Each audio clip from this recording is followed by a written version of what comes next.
Hey there everybody, what's going on? It's James, and today we are talking about another topic around watch collecting. So we're talking about when should you consolidate your watch collection. That's what we're going to dive into today. So please like the video, share your comments with me, subscribe to the channel, and let's dive in here. I think this is an interesting one, and I think it comes up a lot in the hobby with anything really if you become a collector, right? Where you start to acquire 1, 2, 5, 10, right? You start to get multiple things that kind of serve roughly the same purpose. Obviously, there's a lot of nuances to that with watches, but the question starts to become, do I have enough?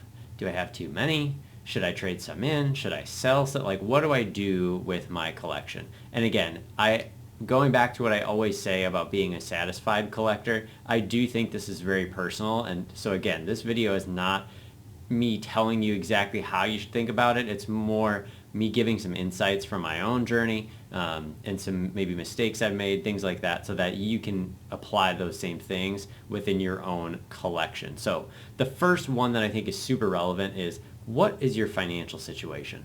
You know, most of us, you know, we're working, we have a business, whatever it is, and our resources that we can put towards watches are going to be limited in some relative capacity. I'm not going to throw out numbers here.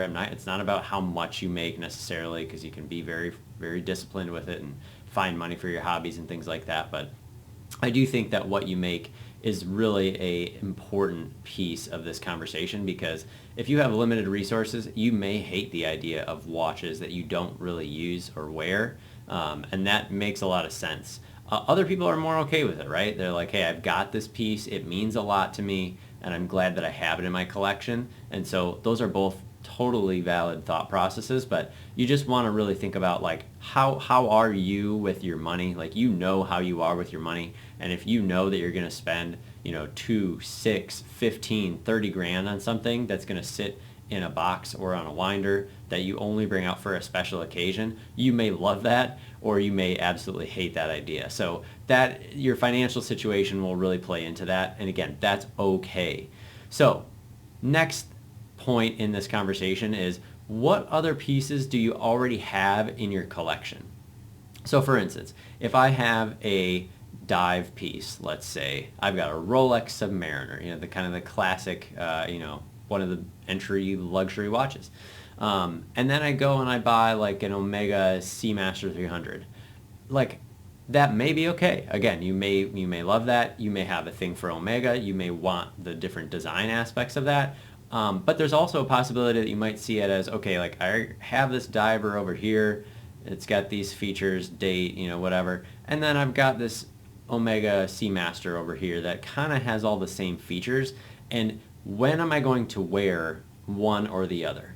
And again, this is very personal. Some people don't mind that sort of thing. I know in my experience, it often bugs me a little bit if I have one piece that's really, really special to me and that has a certain use case. So like, for instance, I have a watch that I wear pretty much daily in like a business work type of setting, and that's my Jaeger-LeCoultre, right? Because I love that piece.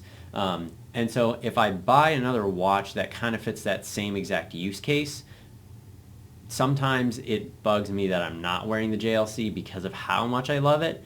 And I've done this before, right? And then I've sold the other piece and just stuck with the JLC because I really love that piece. So you've got to think about, again, like, does it bother you if you have multiple types of watches that are very similar, that fit kind of your same use case for them? Because if that does, then you may have a little bit more of a consolidated collection. But otherwise, you may just kind of expand out and just keep going. So like, that's okay too. And the next thing to think about would be, is there anything that you've fallen out of love with? So again, like any hobby, like just us as human beings, you know, over time our tastes change, our preferences change, and that's okay. So there may be a piece that you really yearn after for, you know, some period of time, and then you finally get that watch and you wear it for a while and you enjoy it, kind of get the life out of it, if you will, or, you know, the enjoyment out of it. And then, you know, maybe your tastes change a little bit. You know, you kind of have a different take on collecting, or you fall in love with a different brand, or you come, you know, like your value placement on certain aspects of watches changes, right? From design to movement complexity or whatever it is. I'm just using those as examples. That might cause you to fall out of love with a watch that you once loved. And sometimes you can't really see past that next milestone piece. It's like, okay, I'm working towards, I'm yearning towards this one piece, and then I finally get it, and then something shifts, whether it's a month or 6 months or 2 years in. That can happen. That's reality. So you just have to be aware of, like, is there anything that you've fallen out of love with? Because that might be a reason for you to consolidate or sell or trade or whatever you want to do. The obvious one would be, is there a different piece that you're yearning after? Something that you've started to either develop a relationship with the brand or really done a lot of research on a model or a function or a complication or whatever it is. And that could be a contributing factor if there's a certain watch that you're just yearning after. And the asterisk that I would put on this one is it rare or limited? Because that really, I think, changes the conversation around this. Again, if it's a normal production watch and there's lots of them being made, or that's current in the catalog and it's not going away, that's a different situation, right? Because then if I have a piece in my collection that I've had for 2 years, it's different knowing that I probably could always get this other piece, right? Like, it's just going to be readily available, versus, again, something that's maybe a limited run, or maybe it's only in production for a certain period of time, or maybe it's a really, it's a boutique exclusive or something like that, right? That you're not generally, of course you can usually hunt things down, but there's a wide spectrum within that, right? From, watches in the hundreds or thousands of pieces that are limited versus like a 50 or a 100 piece limited edition.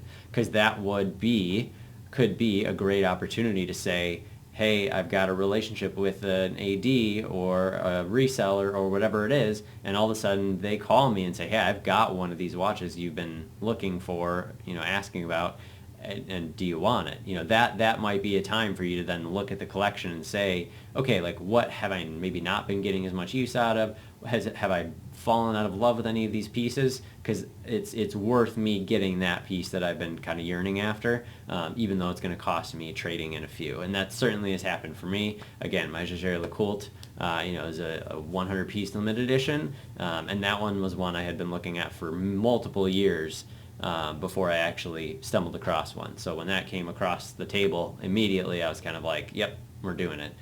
So that could also be relevant. So hopefully this gave you some thoughts and perspective on, again, when should you consolidate your watch collection? There's no right or wrong, again, based on your financial situation. Everyone's going to collect based on the resource levels that they have, and that's the beauty, again, of this hobby, is everybody can approach it a little bit differently.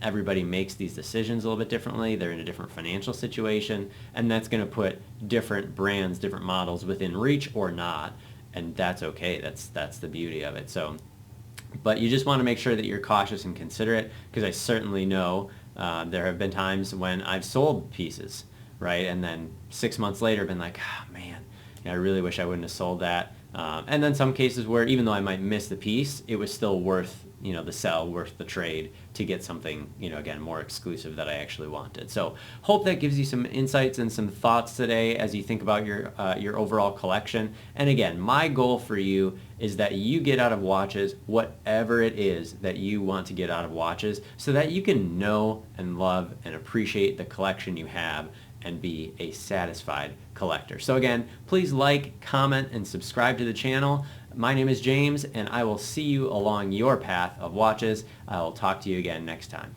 Bye-bye.